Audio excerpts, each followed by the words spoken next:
¿Te acuerdas del gran apagón del 28 de abril de 2025? Miles de personas con placas solares descubrieron algo que no esperaban. Aunque tenían paneles e incluso baterías, su casa se quedó completamente sin luz. ¿Cómo puede pasar eso? ¿No se supone que una instalación solar debería seguir funcionando durante un apagón? La respuesta está en la normativa eléctrica española y en cómo funcionan realmente la mayoría de inversores conectados a red. En este vídeo voy a explicarte por qué ocurre, qué exige exactamente el reglamento electrotécnico de baja tensión y cómo un sistema Victron correctamente instalado puede mantener toda la vivienda alimentada sin incumplir la normativa. Y no me voy a quedar en la teoría.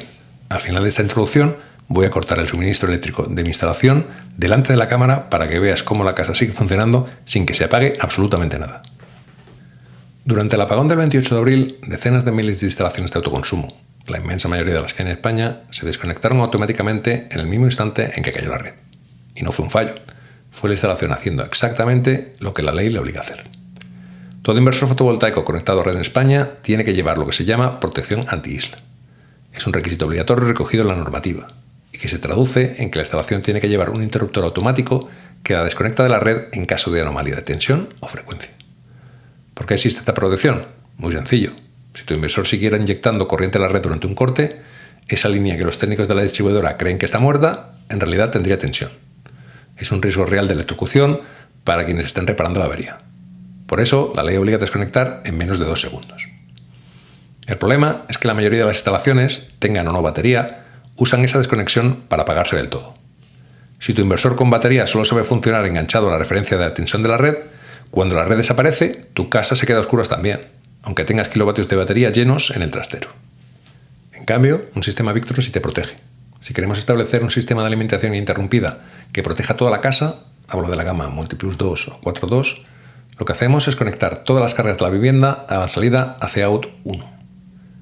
AC-out 1 es la salida que el propio manual de Victron define como la salida ininterrumpida para cargas críticas.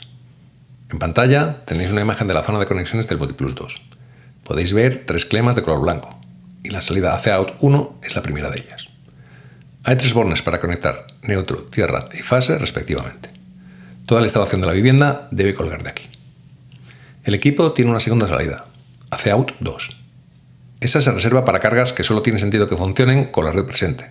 Por ejemplo, un aire acondicionado o un calentador de gran potencia. Porque esa salida se desconecta automáticamente en cuanto el equipo pase a funcionar con batería. Dentro de un momento veremos el esquema eléctrico completo y entenderás por qué este sistema sí cumple la protección anti-isla que exige el reglamento. Aquí es donde mucha gente se pierde. La pregunta lógica es, ¿pero entonces esto no incumple la protección anti-isla que acabamos de explicar? Y la respuesta es que no, y te explico por qué de acuerdo a la documentación técnica de Victron. El inversor cargador tiene un relé de entrada de corriente alterna. Cuando hay tensión de red, ese relé está cerrado y el equipo trabaja en modo paso a través. La red alimenta la casa a través del Victron. En el momento en que la red falla, ese relé abre físicamente la entrada AC-in y desconecta la instalación de la red eléctrica pública. Es una desconexión física y de los dos polos. A la vez, el inversor se activa y empieza a generar su propia onda senoidal para alimentar AC-out 1 desde la batería.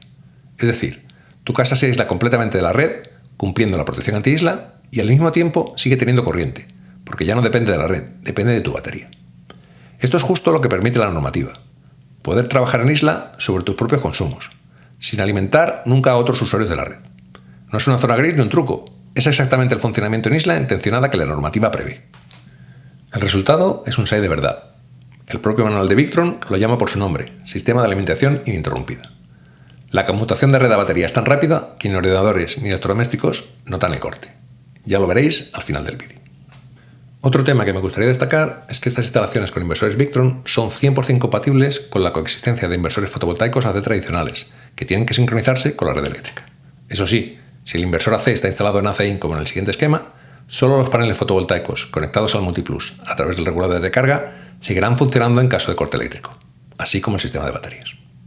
Y por supuesto, este tipo de instalaciones también son 100% compatibles con la instalación de un cargador de vehículo eléctrico que permite realizar la carga con los excedentes fotovoltaicos. Ahora me gustaría discutir cómo conectar el inversor y qué protecciones debemos incluir para cumplir con el reglamento electrotécnico de baja tensión en España. Si bien es esencial que esta instalación la lleve a cabo un instalador de baja tensión cualificado. Si queremos establecer un sistema de alimentación ininterrumpida, hay varias configuraciones posibles, pero voy a explicar la más habitual que pone toda la vivienda en backup. La derivación individual se conectaría a un interruptor general automático que a su vez es un protector de sobretensiones permanentes y transitorias, con lo que tenemos protegida toda la instalación. Desde aquí alimentamos el Multiplus 2 por su entrada ACI. La salida del Multiplus tiene que estar protegida por un magneto térmico con capacidad de corte adecuada según el modelo de inversor y, por supuesto, adecuada a la sección de cable que estamos usando. En este ejemplo hemos usado un magneto térmico de 40 amperios combinado con un cable de 10 milímetros cuadrados de sección. A continuación, la salida tiene que estar protegida por un diferencial tipo A.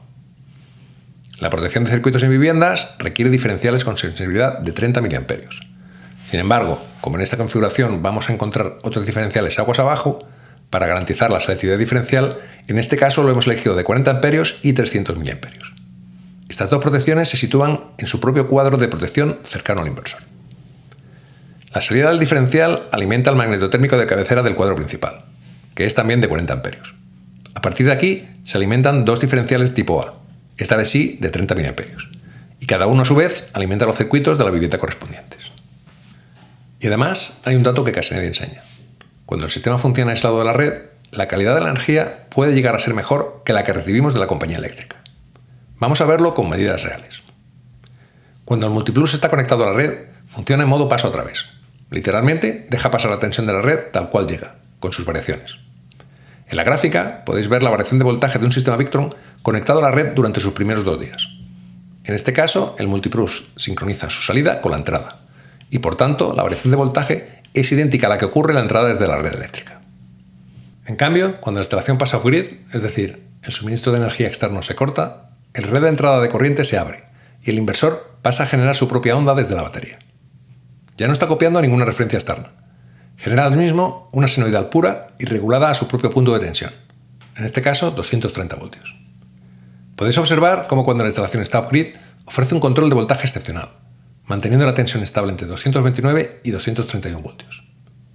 Conectado a la red, la tensión de la compañía oscila bastante más, entre 235 y 247 voltios. Hemos añadido ahora a la gráfica la frecuencia, que es otro parámetro crítico en la calidad de la energía.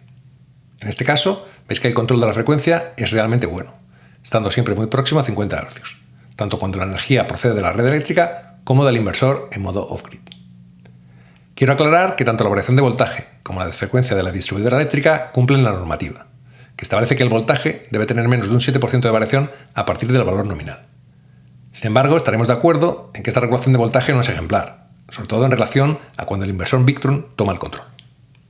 Ahora vamos a discutir, con datos reales como siempre, cómo regular la generación de energía un inversor Victron cuando está desconectado de la red. Algo realmente importante para la estabilidad de una instalación eléctrica es que la potencia generada debe igualar en todo momento a la consumida, más la almacenada, más las pérdidas. Esto, por supuesto, aplica también a la red de distribución, pero esto es otro tema. En el caso que nos ocupa, si el sistema fotovoltaico genera electricidad, esta debe ser o almacenada o consumida. De no ser así, el sistema se desestabilizaría. En la gráfica podéis ver datos reales de la misma instalación Victron en modo off-grid. La línea azul representa el estado de carga de las baterías, las barras naranjas la producción de energía fotovoltaica y las barras rojas el consumo. Al amanecer, la batería tenía un estado de carga en torno al 90%. Y a partir de las 10, cuando la producción solar empezó a ser significativa, veis cómo se cargan hasta el 100%. En este momento se puede observar cómo la producción solar es bastante más elevada que el consumo. Sin embargo, una vez que las baterías están cargadas, veis cómo el sistema equipara la producción solar al consumo, a pesar de que son horas en las que la producción solar debería ser máxima. Ahora podéis ver lo que ocurrió durante los 6 días que monitorizamos antes. La gráfica de abajo a la derecha muestra la producción fotovoltaica. El primer y segundo día, la instalación estuvo conectada a la red eléctrica y los excedentes se inyectaron, por lo que las curvas de producción solar tienen aspecto de campana. Sin embargo, veis que desde que la instalación se puso en modo off-grid, las curvas de producción fotovoltaicas tienen forma de aguja. Como ya hemos dicho, esto ocurre porque una vez cargadas las baterías, la producción se equipara al consumo. ¿Y cómo ocurre esta regulación? Pues el MPPT, que es el seguidor del punto de máxima potencia, simplemente se sale de este punto de máxima potencia y recorta la producción. Los paneles podrían dar 5 kilovatios, pero el MPPT solo extrae lo que el sistema absorbe. No hay riesgo de desestabilización porque el regulador nunca inyecta más de lo que se demanda. En la gráfica podéis ver una representación de la curva intensidad-voltaje para un panel solar. El regulador de carga lo que hace es buscar el punto donde se genera más potencia en condiciones normales. El punto de máxima potencia en el panel solo se alcanza en condiciones ideales de irradiación y temperatura, cuando los paneles proporcionan el voltaje y la intensidad máxima de funcionamiento del panel. Si se elige cualquier otro punto de la curva de intensidad-voltaje, la potencia producida siempre será menor. Y esto es lo que hace el MPPT para controlar la potencia de salida. Vamos a hacer ahora una prueba en directo del sistema de alimentación ininterrumpida. Este es el cuadro que controla la instalación y en concreto este magnetotérmico que pone del vecino individual es el que cortaría la corriente que viene de la red eléctrica. Veis aquí cómo la televisión está encendida y cuando corto el magnetotérmico veis cómo no hay ningún tipo de problema y la televisión sigue funcionando como si nada hubiera ocurrido. ¿Vale? De nuevo vuelvo aquí y veis cómo el magnetotérmico está cortado. En resumen, una instalación fotovoltaica convencional conectada a red está obligada por ley a desconectarse cuando desaparece el suministro eléctrico. Eso fue exactamente lo que ocurrió durante el apagón del 28 de abril de 2025. Sin embargo, un sistema Victron correctamente diseñado funciona de otra manera. Cuando falla la red, el inversor abre físicamente la conexión con la distribuidora, cumple la protección anti-isla exigida por el Reglamento Electrotécnico de Baja Tensión y pasa a alimentar la vivienda desde las baterías de forma completamente automática. El resultado es que tu instalación sigue funcionando sin poner en riesgo a los operarios de la red y sin cumplir la normativa. Si estás pensando en montar un sistema de este tipo o quieras adaptar una instalación existente, puedes dejar tu caso en los comentarios e intentaré orientarte. Y si te ha resultado útil este vídeo, suscríbete al canal. Aquí hablamos de instalaciones reales, normativa, autoconsumo, Victron y almacenamiento, con datos, medidas y experiencias de campo, sin marketing y sin humo.